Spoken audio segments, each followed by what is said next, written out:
My 57th birthday. Table for 10. I ate alone. My wife, kids, brother, all had emergencies. But I knew the truth. For 6 months, I've been watching them plot in a group chat called Exit Strategy. They thought I was clueless. They thought wrong. That night, everything I built became a weapon. And I wasn't afraid to use it. I could have stopped this years ago. Could have confronted Rachel the first time I noticed the credit card charges to hotels I'd never stayed at. Could have asked Steven why he needed to borrow 30 grand when his franchise was supposedly pulling 6 figures quarterly. Could have demanded answers when my own kids started treating me like an ATM with a guilt complex instead of their father. But I didn't, because I wanted to see how deep it went, how far they push, how much they thought I'd tolerate before I finally broke. Spoiler alert, I never broke. I just started documenting. My name is Daniel Harrison. I'm 57 years old, and I built something from absolutely nothing. Harrison's Fitness and Wellness. Started as one gym in a strip mall in Tucson back in 1995. Now, it's 143 locations across 7 states. I didn't inherit money. Didn't marry into it. I built it with sweat, credit card debt, and the kind of stubborn refusal to quit that my old man drilled into me before he died. The franchise model was my idea. Give people the structure, the branding, the playbook, and let them run their own operation. It worked. Boy, did it work. And like an idiot, I handed out franchises to my family like party favors. Rachel got the Scottsdale location. Steven got Phoenix North. My son Liam got the Tempe campus site. My daughter Emily got the Old Town spot. Even Rob Sullivan, my best friend since college, got the Mesa franchise. All of them gifted. No franchise fees. No royalty payments for the first 5 years. Just a clause buried in the agreement that I never thought I'd have to use. Section 14C. Moral breach and immediate termination rights. If the franchisee engages in coordinated actions to defraud, deceive, or intentionally harm the franchisor, all rights revert immediately. I activated it 3 days ago. And tonight, on my 57th birthday, I'm sitting alone at a table set for 10 at Lakeside Steakhouse. The one with the view of Tempe Town Lake. The one where we used to celebrate every milestone. 10 chairs. 10 sets of silverware. 10 glasses of water, slowly losing their chill. Rachel texted this morning. Migraine. Can't make it. Love you.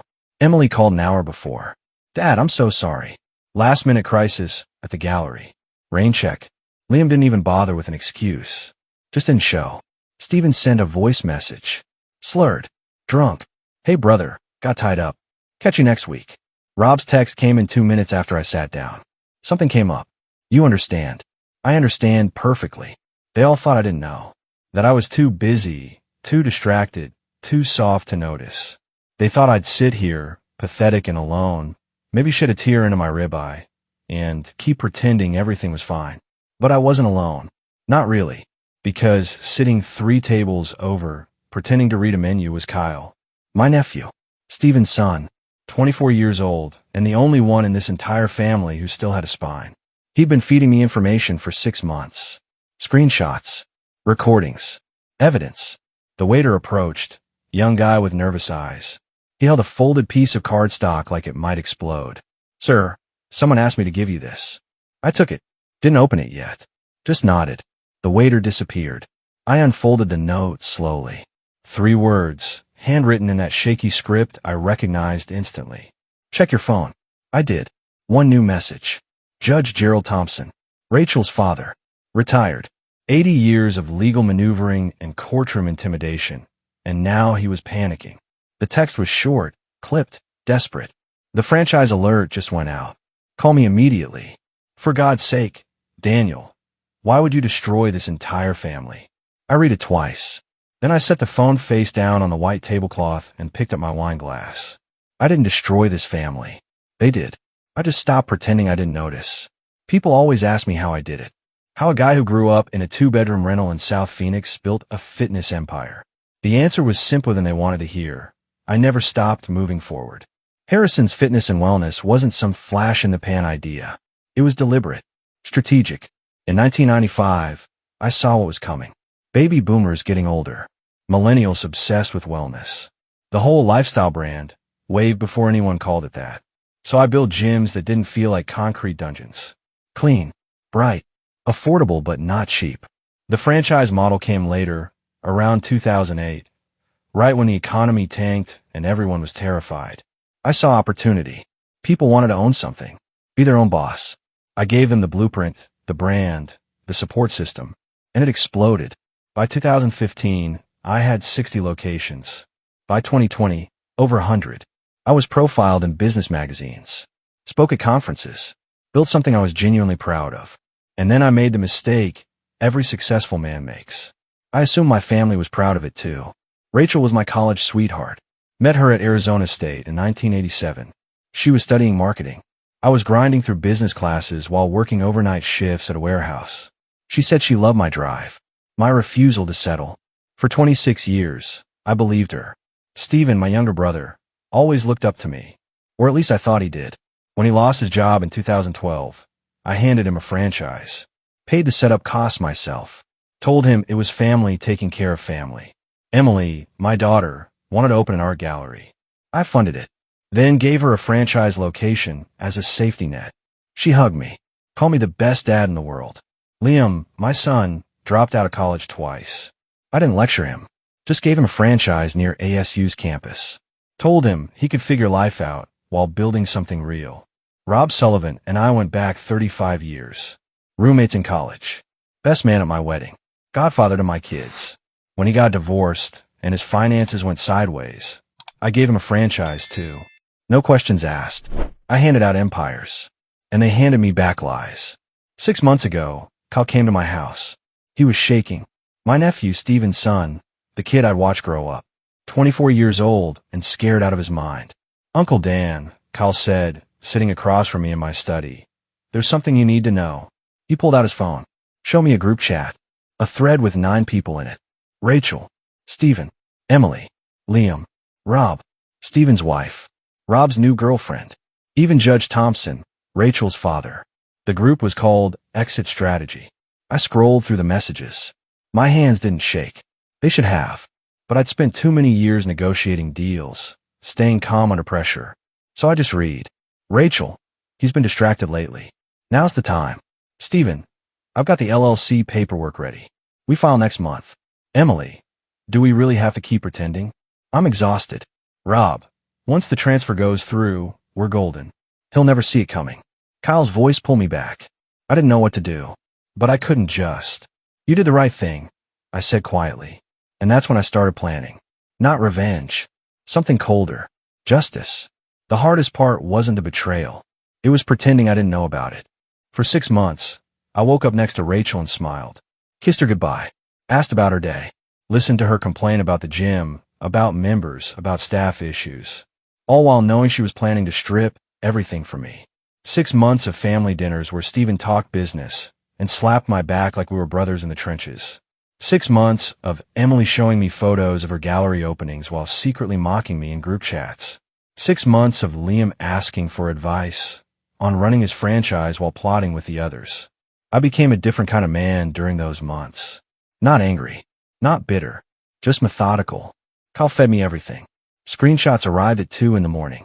Voice recordings came through encrypted apps. Documents appeared in my email with subject lines like, Uncle Dan, you need to see this. The group chat was a goldmine. They got comfortable, sloppy, arrogant. Steven, Dad would be ashamed of how soft Dan's gotten. We're doing him a favor, honestly. Rachel, he won't even notice until it's too late. I've been managing his passwords for years. Rob, the LLC transfers next week. After that, the franchises are legally ours. Emily, can we please just get this over with? I'm tired of pretending to care about his boring gym stories. I printed every message, saved every file, built a timeline that would make a prosecutor weep with joy. But I didn't just collect evidence. I studied the franchise agreements I'd written years ago, the ones my attorney, a sharp woman named Claire Donovan, had drafted with ironclad precision. Section 14C sat there like a loaded gun gathering dust. Moral breach and immediate termination rights. If any franchisee engaged in fraud, conspiracy, or coordinated harm against the franchisor, all rights reverted immediately. No appeals. No grace period. Just termination. 3 weeks ago, I met with Claire in her downtown office. spread the evidence across her conference table like a battlefield map. She read through it in silence. When she finally looked up, her expression was pure steel. "Daniel," Claire said, "this is airtight. You could not only terminate the franchises, you could sue for damages, fraud, conspiracy." "I don't want to sue," I said. "I want them gone." She nodded slowly. "Then we activate Section 14C. I'll draft the notices. You'll need to file with the state, notify the franchise board, and send formal termination letters." "How long?" I asked. 72 hours from filing to execution. I filed 3 days before my birthday. The state accepted the documentation without question. The franchise board rubber-stamped it, and the termination notices went out electronically at exactly 6:47 p.m. on the day of my birthday dinner. Every franchisee in the Harrison system received a notification. Standard protocol. But 7 of those notifications had a red flag attached. Franchise agreement terminated. Breach of Section 14C.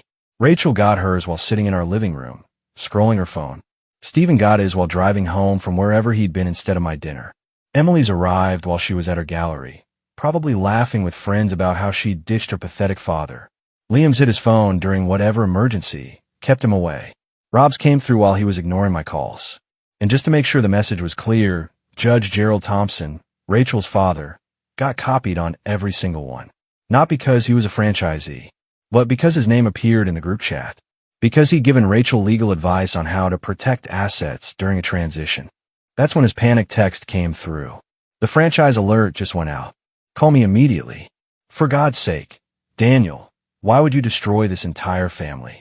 I read it twice while sitting at my empty birthday table. Then I ordered dessert. I slept better that night than I had in months. No Ambien, no whiskey, just 8 solid hours of the deepest rest I'd had since Kyle first showed me that group chat. Rachel didn't come home. I heard her car pull into the driveway around 11, then leave 20 minutes later. Probably couldn't face me. Probably scrambling to meet with Stephen, with her father, with anyone who could make this nightmare go away. Good luck with that. My phone started ringing at 6:15 a.m. Stephen. I let go to voicemail. He called again at 6:22, again at 6:30, then Rachel, then Emily, then Judge Thompson. 12 calls in 40 minutes. I made coffee, sat on the back patio, watched the sunrise paint the desert gold and red. Arizona mornings are something else. Clean, honest, the kind of beauty that doesn't lie to you. At 7 a.m., my phone buzzed with a text from Claire Donovan. All franchises flagged. State filings confirmed. Board notified. You're clear. How are you holding up? Never better, I replied. At 7:45, Kyle's truck pulled into my driveway. He walked around back, saw me on the patio, and just stopped. His face was a mess. Exhausted. Relieved. Guilty. "Uncle Dan," he said quietly. "Sit down," I told him. He did. I poured him coffee from the carafe I brought outside. We sat in silence for a minute. "My dad called me 17 times, Kyle finally said. "He knows I'm the one who told you." "You worry?" I asked. Kyle shook his head. "No, I'm done being scared of him." I nodded. This kid had more spine than his father ever did. "What happens now?" Kyle asked. "Now," I leaned back in my chair. "Now they panic. They'll try to negotiate, threaten, cry, beg. Judge Thompson will try to find a legal angle. Rachel will play the victim. Stephen will act like I betrayed him." "And you?" Kyle asked. "I'm going to finish my coffee," I said. "Then I'm going to the office. Business as usual." Kyle looked at me like I just told him I was going to the moon. "That's it?" he asked. "That's it," I said. "They spent 6 months planning to destroy me. I spent 6 months documenting everything they did. The law's on my side. The contracts are ironclad. They have no move left. They'll fight back," Kyle said. "Let them," I replied. "Fighting back requires leverage. They don't have any." At 8:30, I walked into Harrison's corporate headquarters in Scottsdale. My assistant, Maria, looked up from her desk with wide eyes. "Mr. Harrison," she said carefully, "there are people waiting in your office." "Who?" I asked, though I already knew.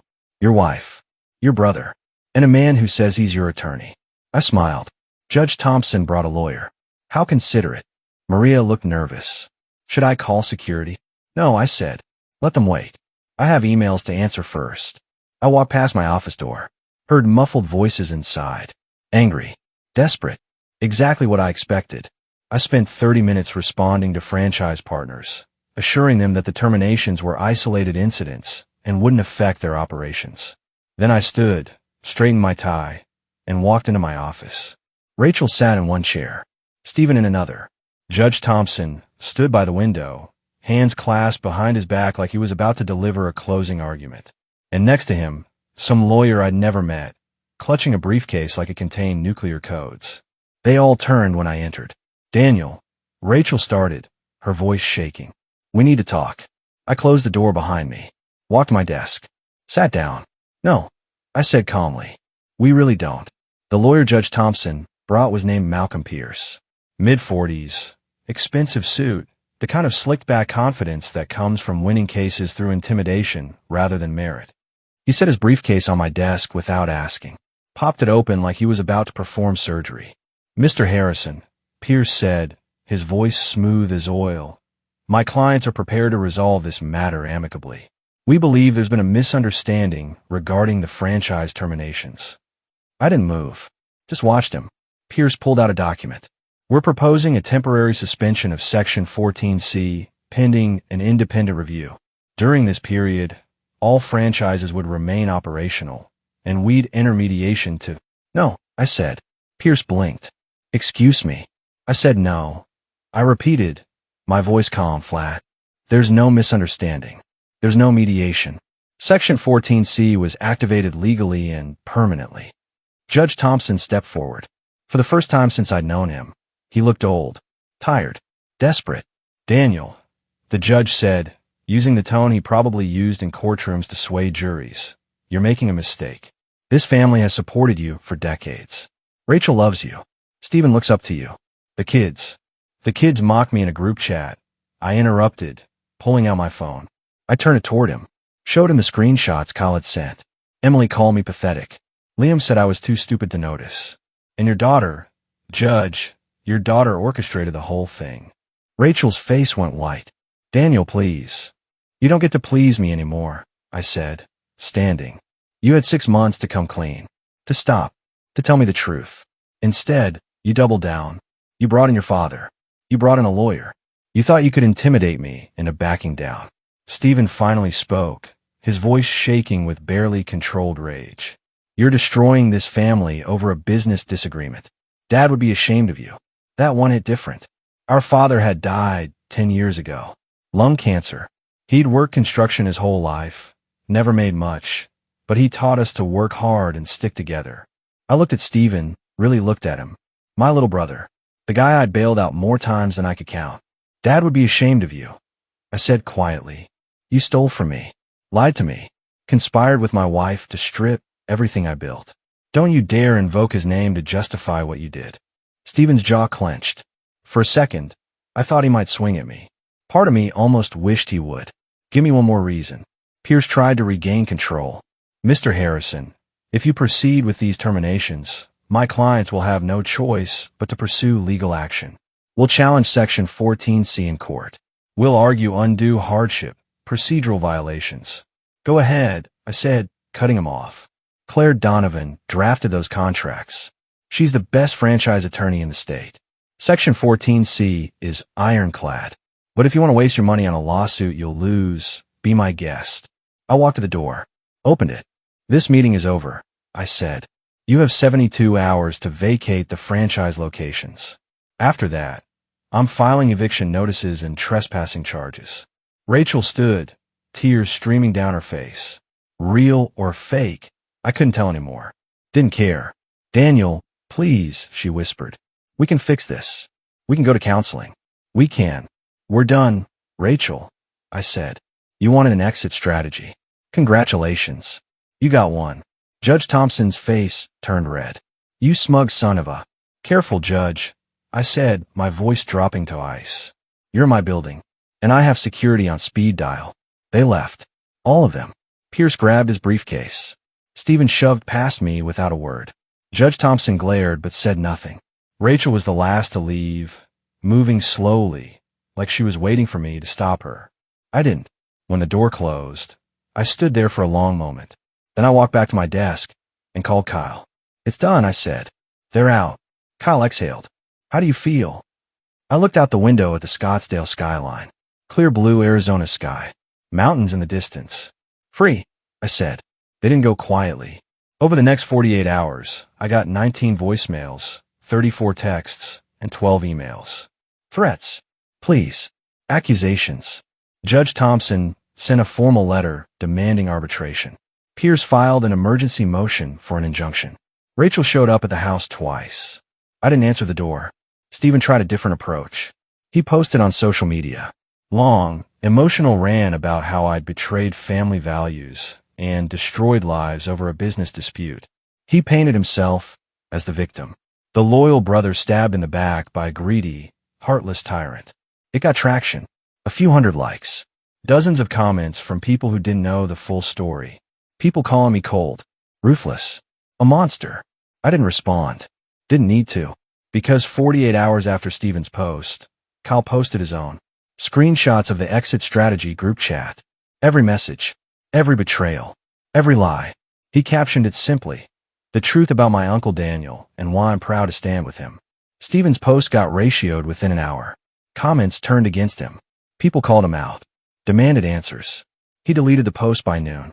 But the internet doesn't forget. Screenshots circulated. The narrative flipped. Meanwhile, Claire Donovan destroyed Pierce's injunction motion. The judge didn't even hold a hearing. Just denied it outright with a 2-sentence ruling.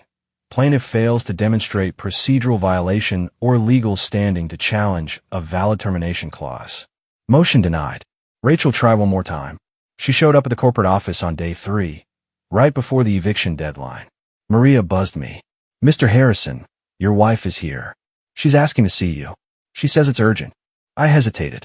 Not because I wanted to see her, but because part of me, some small stupid part, wondered if she'd finally tell the truth. Send her in, I said.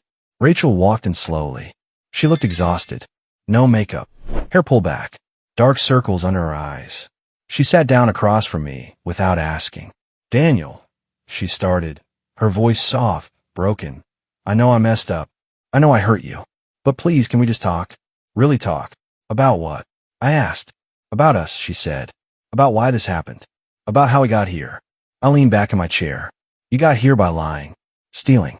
Conspiring with my brother and your father to take everything I built. That's how we got here. Her face tightened. It wasn't like that. Then what was it like?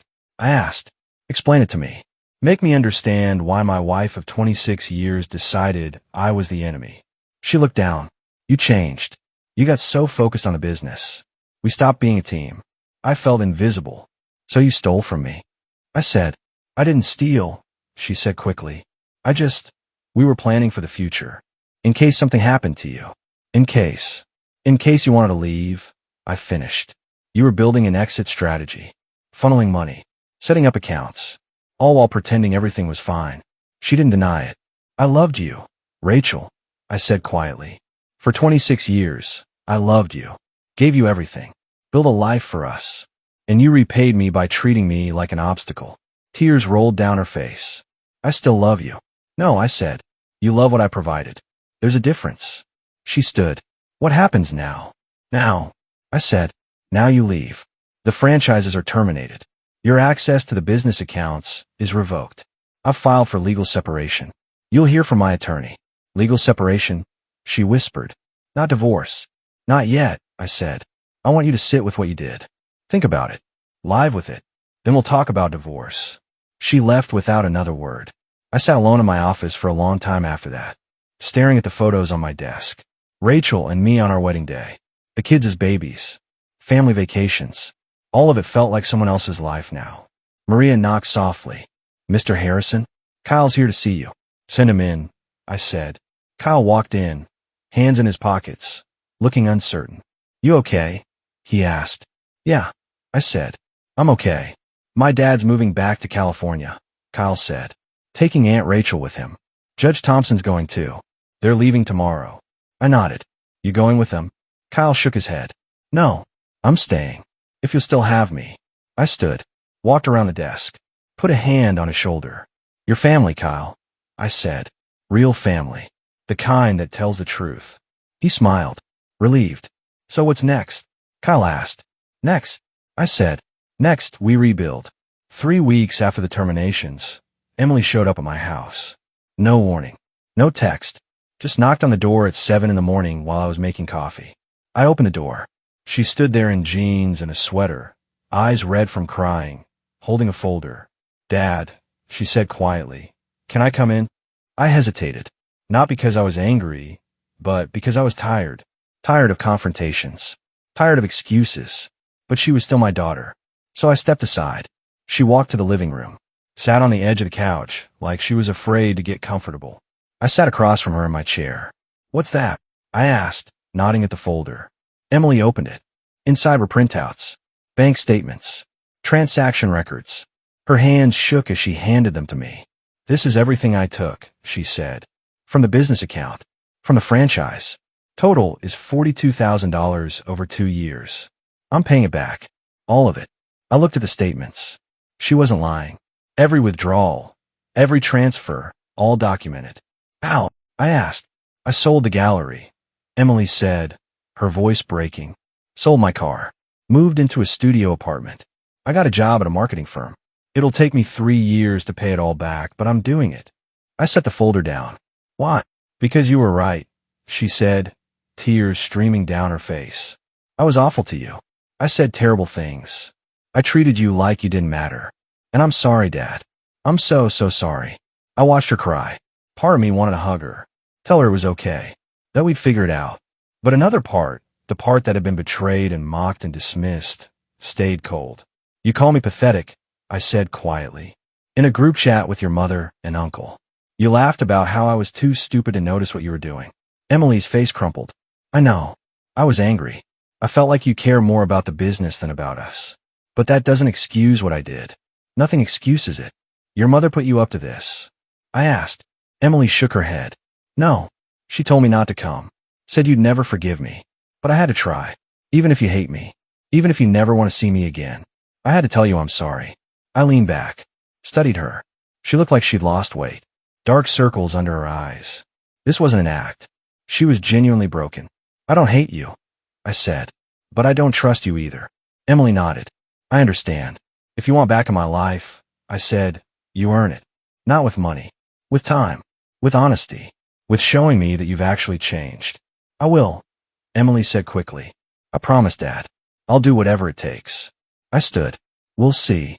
She stood too. Hesitated. Then stepped forward and hugged me. I didn't hug her back right away. But after a moment, I put my arms around her. I love you, Dad, she whispered. I know, I said. When she left, I called Kyle. Emily just came by. I told him. Yeah. Kyle said. How'd it go? She's paying back the money. I said. Sold her gallery. Says she's changed. You believe her? Kyle asked. I don't know yet, I said. But at least she showed up. That was more than anyone else had done.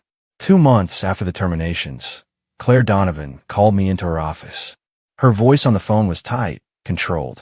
The tone she used when something serious had landed on her desk. Daniel, we have a problem, she said. I drove to her downtown office. She met me in the conference room, a thick document laid out on the table. What is this? I asked. A will, Claire said. Allegedly yours. Filed with the probate court yesterday by Malcolm Pierce on behalf of Rachel Harrison. I picked it up, skimmed the first page. My name, my signature, dated 6 months ago. It stated that in the event of my death, all assets, including Harrison's fitness and wellness, would transfer to Rachel.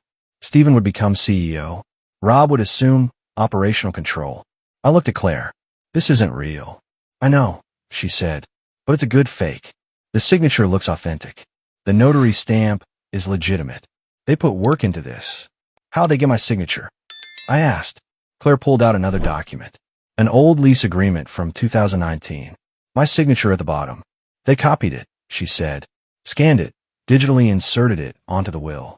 Same notary you used 3 years ago, probably bribed or tricked into stamping it. I sat down. They're trying to set up a contingency. If something happens to me, they inherit everything. Claire finished. It's fraud, Daniel. Clear cut. But we need to prove it before a judge takes it seriously. Can we? I asked. Claire smiled. Already did. I had a forensic document examiner analyze it. The signature is a digital copy. The notary confirmed he never notarized this document.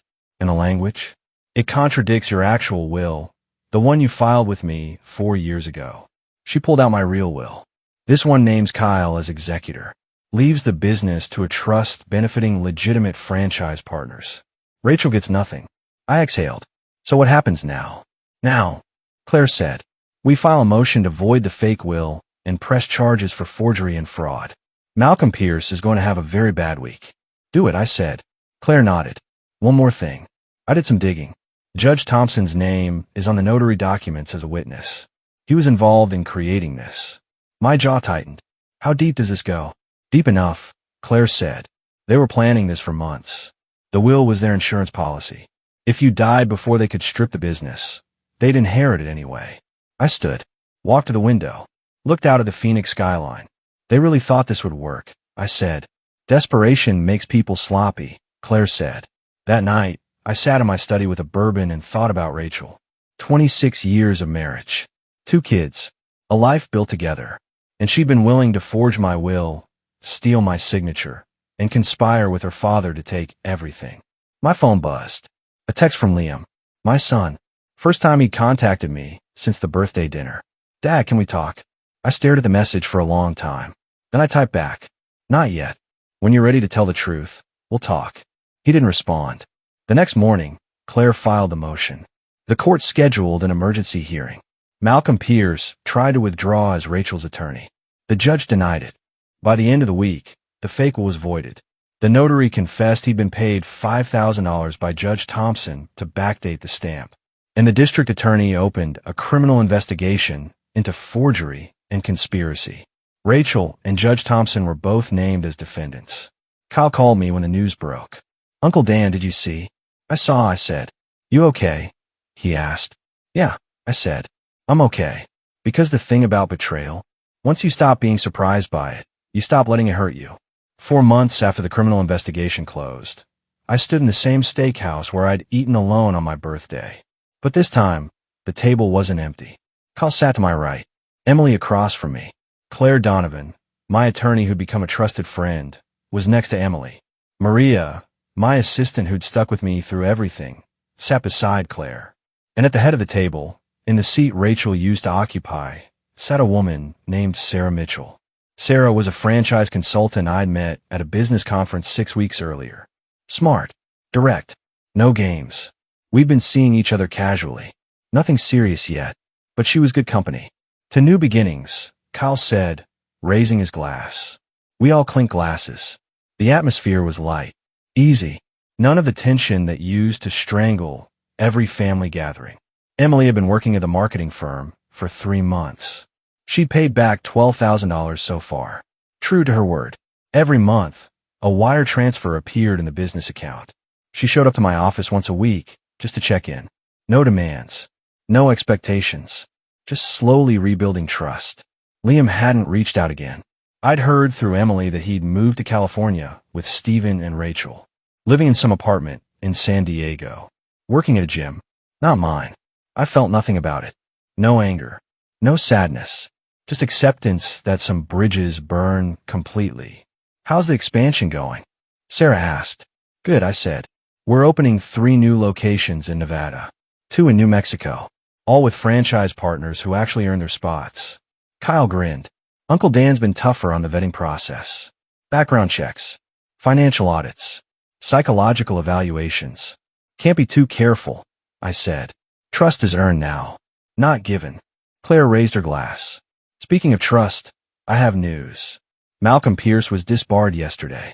The state bar stripped his license for his role in the forged will. Emily's eyes widened.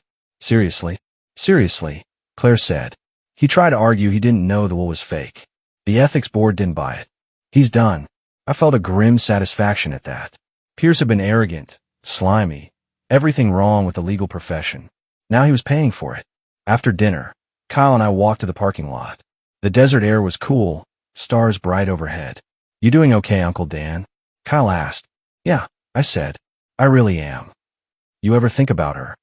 Kyle asked. Aunt Rachel. I consider the question. Sometimes. but not the way you'd think. I don't miss her. I miss who I thought she was. Kyle nodded. My dad called me last week. Wanted to know if you'd ever forgive him. What did you tell him? I asked. I told him forgiveness isn't something you demand, Kyle said. It's something you earn, and he hasn't earned it. I put a hand on Kyle's shoulder. You turned out better than all of us, kid. Kyle smiled. I had a good teacher. We stood there for a moment, looking at the city lights spreading across the valley. Harrison's Fitness isn't just a business anymore, I said. It's proof that you can survive betrayal and come out stronger. What's next? Kyle asked. Next, I said, we keep building, keep growing, and we do it the right way. Kyle nodded. Sounds like a plan. 14 months after that empty birthday dinner, I walked into the corporate office and found Kyle waiting with a bottle of champagne. What's this for? I asked. We hit 200 locations, Kyle said, grinning. As of this morning, Dallas just signed the franchise agreement. I took the bottle, looked at the label. Good stuff. We celebrating. Hell yes, we're celebrating, Kyle said. We walked to my office. I poured 2 glasses. We toasted. Your dad would have been proud, Kyle said quietly. Grandpa Harrison. He would have loved seeing what you built. Maybe, I said, but he would have been more proud that I didn't let them destroy it. My phone buzzed. A text from Emily. Dad, I just made the final payment. All $42,000 repaid. Can I take you to lunch this weekend? I texted back. Lunch sounds good. Saturday. Perfect. Love you, Dad. Love you too. Kyle noticed my smile. Emily. She finished paying it back. I said. That's good, Kyle said. She's really changed. She has, I agreed. Still a long way to go. But she's trying. There was a knock on the door. Sarah walked in, carrying a file folder. She joined Harrison's as director of franchise development 2 months ago. We'd made it official, the relationship. Took it slow, but it was real. Sorry to interrupt, Sarah said, but you need to see this. She handed me the folder. Inside was a legal document. A lawsuit. Filed by Rachel Harrison against Harrison's Fitness and Wellness, claiming wrongful termination and emotional distress. I read it, then looked at Sarah. She's suing me. Her attorney filed it this morning, Sarah said. Claire's already on it. She says it's garbage. Won't survive summary judgment. I set the folder down. Shook my head. She never stops. Some people can't accept consequences, Kyle said. I looked at both of them. Sarah, strong and steady. Kyle, loyal beyond measure. Then I looked around my office. The photos on the wall. Not family photos anymore. Photos of franchise locations. Of grand openings. Of real people building real businesses. Let her sue, I said. She'll lose. Just like she lost everything else. Sarah smiled. That's the spirit. That evening, I drove out to the original Harrison's Fitness location. The strip mall gym where it all started 30 years ago. It was still operating, now run by a franchise partner named Tom who'd been with me for 15 years. I walked in. Tom saw me and waved. Dan, what brings you by? Just wanted to see where it started, I said. We walked around. The equipment was newer now. The walls freshly painted. But the bones were the same. The foundation I'd built when I had nothing but a dream and a willingness to work. You know what I learned this year? I said to Tom. What's that? He asked. That the people who betray you do you a favor, I said. They show you who they really are. And they make room for the people who actually deserve to be in your life. Tom nodded. That's a good way to look at it. I left the gym as the sun set. Drove home with the windows down, desert air rushing in. When I pulled into my driveway, I sat for a moment. My phone buzzed. A text from an unknown number. Dad, it's Liam.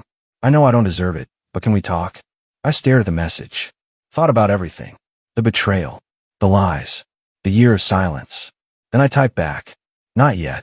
But maybe someday. When you're ready to be honest. I hit send. Put the phone down. Walked inside. Because forgiveness wasn't weakness. It was a gift. And gifts were only given to those who earned them. I'd survived. I'd rebuilt. And I'd learned the most important lesson of all. Legacy isn't about who you give everything to. It's about who's still standing when the dust settles. And I was still standing.